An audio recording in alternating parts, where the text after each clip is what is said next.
رسول اللہ صلی اللہ علیہ وآلہ وسلم نے فرمایا ما عمل ابن آدم انجى له من عذاب اللہ من ذکر اللہ، اللہ کا ذکر انسان کو عذاب قبر سے بچائے گا۔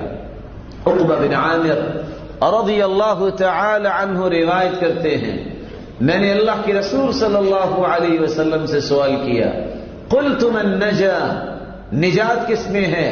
فرمایا لا يزال لسانك رطبا من ذکر اللہ، اپنی زبان کو اللہ کے ذکر سے تر رکھنا، یہ نجات ہی نجات ہے۔ اللہ سبحانہ و تعالی ہمیں توفیق عطا فرمائے۔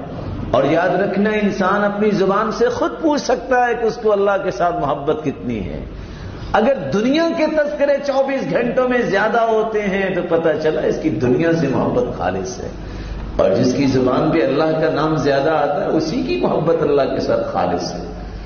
رسول اللہ صلی اللہ علیہ وآلہ وسلم نے یہ دعا بھی سکھائی ہے اللہم رب جبرائیل ومیکائیل ورب اسرافیل اعوذ بک من النار ومن عذاب القبر، اے جبریل امین، اسرافیل اور میکائیل کے خالق و مالک، اے جبریل کے رب میں تیری پناہ میں آتا ہوں تو مجھے عذاب قبر سے محفوظ فرمانا اور آگ کے عذاب سے محفوظ فرمانا۔ اللہ رب العزت اس کو آگ کے عذاب سے اور عذاب قبر سے محفوظ فرما دیتے ہیں۔